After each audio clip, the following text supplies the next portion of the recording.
Knowing how thick the metal is in your steel boat's hull is critical information for you and your insurer.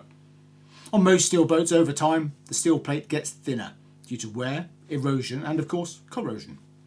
Once the hull gets too thin, your insurer will probably decline cover and you're likely to be facing a repair bill running into thousands of pounds. That's why underwriters usually insist on a hull thickness survey every 5 to 7 years. But how does your marine surveyor do that? And what tools do they use? An ultrasonic thickness meter is the primary tool used by marine surveyors when inspecting steel or aluminium hulls. It allows the surveyor to take non-destructive metal thickness readings to build a picture of how well the metal in the hull is faring and, if sufficient, thickness remains for the hull to be insurable. I've been using my Cygnus 4 general purpose thickness meter since 2010. It has been totally reliable, runs on 2 AA batteries and whilst expensive to buy, has paid for itself several times over. Mine is equipped with a 90mm 3.5 MHz probe, which gives a good compromise between being able to work on thinner steel but with enough sensitivity to work effectively on corroded steel. It's been a tough little tool and has proved itself in some pretty harsh environments over the years. Gotta love a good shot of the office. This one is up in Bideford in North Devon, a very muddy day. Now, ultrasonic waves can only pass through material boundaries when there is no air present. So, the first thing we need to do is to check there's no air trapped inside the probe itself between the probe head and the membrane. You can see here how there are bubbles along the rim of the probe which need removing. This is easy to do with practice. Simply unscrew the probe body a little to provide a pathway for the air bubbles to escape. Place your thumb flat over the probe with moderate pressure and then simultaneously retighten the probe body. Then check again and repeat if necessary. Every few times you do this, the membrane liquid slowly gets squeezed out. So we'll need to dismantle the probe and add a fresh drop from the bottle supplied with the kit and then repeat the clearing process.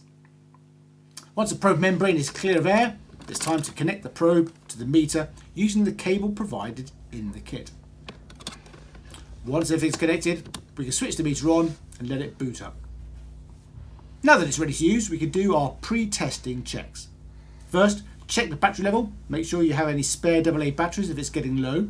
Then, make sure the correct speed of sound is set, which for mild steel is 5,920 meters per second.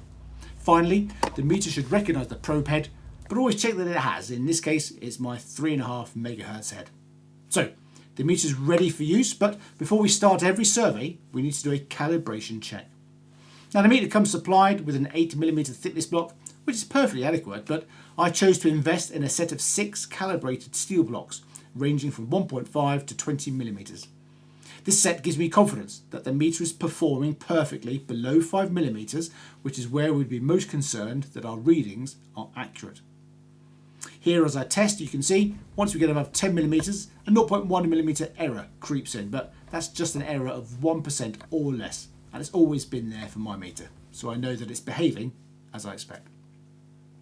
With the pre-test checks complete, it's worth taking a few minutes to understand how ultrasonic testing works before we actually start. The science behind UTM is quite simple. All materials allow sound waves to pass through them.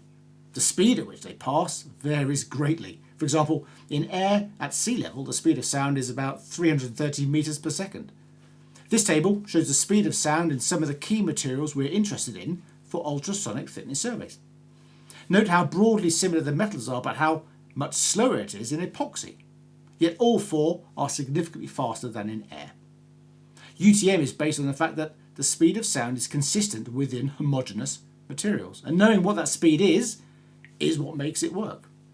Ultrasonic thickness measurement relies on measuring the time it takes for sound to pass through the material. Now here's a simplified diagram to illustrate how the process works. A little coupling is applied to the probe first to ensure an air-free interface between the probe and the hull's outer surface. Now, in reality, the wave travels perpendicularly through the material. But for the purposes of this explanation, I'll show how the sound waves travel over time along the x-axis. The meter starts by transmitting an ultrasonic sound wave through the probe head into the hull. This travels relatively slowly through the paint coating. Remember how much slower epoxy was compared to steel in the table earlier? Then, assuming there is no air in the paint-metal boundary, the wave speeds up when it passes through the metal. When the ultrasonic wave reaches the hull's inner surface, it's reflected back toward the probe head. It then passes through the hull paint interface, membrane, and finally reaches the probe head. The time taken from leaving the probe and passing through the paint twice and metal twice is measured as T1. When the wave reaches the metal paint interface, a fair proportion of it is reflected back into the hull. This then follows the same path as before, reaching the probe head, giving us time T2. This then happens a third time, which gives us T3. The meter then uses T1 to calculate how thick the coating was, which it can then discount from readings T2 and T3. If these two readings are equal, then the display will show the thickness of the metal accurate to 1/10 of a millimetre. Taking readings on a smooth, freshly painted surface with good condition metal beneath is usually a quick process. However, that is often not the case when the paint is poorly adhered or the steel is pitted externally or corroded internally.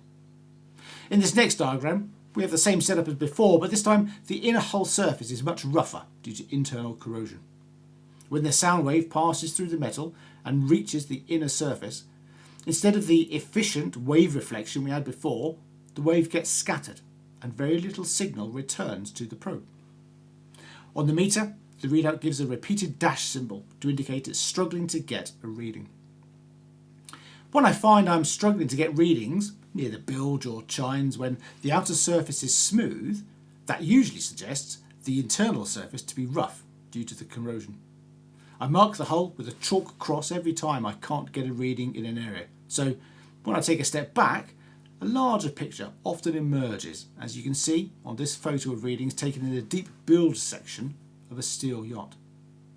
Conversely, getting readings easily with plenty of couplet on the rough outer surface often suggests the inner surface to be smooth. Every thickness survey is different, and I hope you get the idea that ultrasonic testing is as much art and feel as it is science. A well-calibrated ultrasonic thickness meter enables the marine surveyor to carry out quick, non-destructive testing of metal hulls. As always, the number on the meter is just the starting point of the assessment. It is up to the surveyor to draw conclusions from what they have seen and tested and what they've not seen, so they can give their best advice to their client.